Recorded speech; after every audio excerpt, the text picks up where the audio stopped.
Follow breaking news out of Fairfield, where we are expecting to get more information from police about a deadly shooting that happened following a graduation ceremony for Sem Yeto High School. It's a continuation school that shares a campus with Fairfield High. So here's what we know. Shooting happened around 7:15 last night in the Fairfield High School parking lot. An 18-year-old was killed and 3 more were hurt. Police say that the others shot were 11, 20, and 25 years old. Last we heard, police were still trying to find the shooter or the shooters, but have said that there was no threat to the community. Now live Copter 3 capturing these images from above the scene. You can see graduation balloons left on a car right there in the parking lot. You also may notice several evidence markers on the ground and apparent bullet holes right in the windshield. And while police are at this point not saying a whole lot about what happened, the witnesses certainly are. KCRA 3's Melanie Wingo live at Fairfield High School now with what they have had to say about what happened. Yes, we've heard from people who live nearby. People were here for the graduation ceremony last night. And right now it's quiet in front of the school. But we do know that it will be a normal school day, at least a minimum day. It's the last day of school for kids in this district.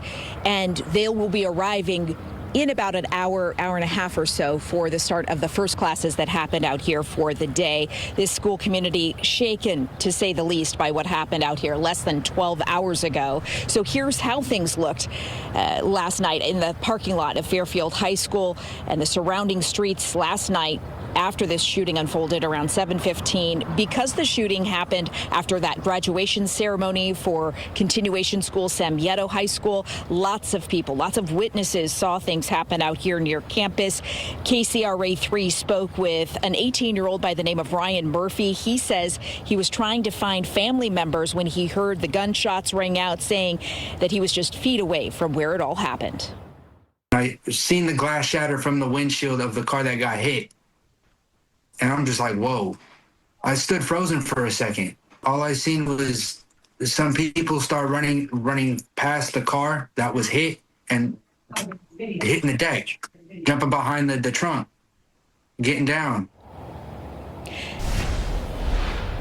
Now, the superintendent for Fairfield Sassoon Unified School District issued a statement to KCRA 3 last night saying that classes at all the schools will be in session tomorrow, but that the district's mental health team will be on site to help any students who may need a little mental health support or anyone affected by the shooting who may attend other schools within the district. We'll continue to track the developments out here as it relates to the police investigation, and also when students start to arrive for the day, check in with them, see how they're doing after everything that happened out here last night. Reporting live in Fairfield, Melanie Wingo, KCRA 3 News. All right, Melanie, thank you. So this morning we're hearing more from witnesses who were there at that graduation. Now, one person was there, says they saw the shooting happen firsthand. So he went to go to the person that takes pictures of the graduates, and then I was with his mom and dad and sister, and out of nowhere some dude just ran up. I didn't mind. I was just like, okay, he's maybe messing around. And then when I looked up, he had pointed the gun out and just started shooting. Fairfield's mayor reacting to the shooting, writing on Facebook, "My heart is breaking for the students and families involved. I graduated from Fairfield High School and I can't get my head and heart around this tragedy. I am shaken to my soul."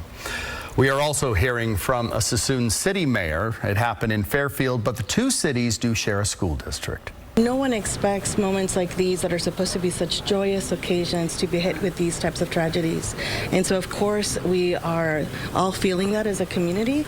My message is to the students that not to let a tragic moment like this define the rest of their lives, but really to find hope that we can do better as a community and that they are supported by members of the community here.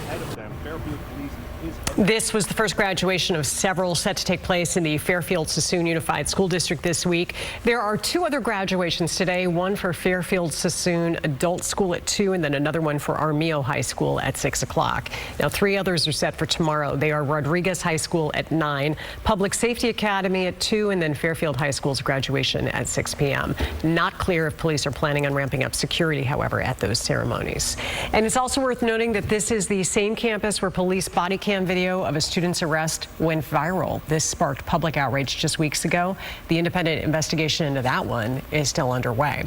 We will continue following this breaking news and bringing new information. Download our KCRA 3 app and you will stay updated.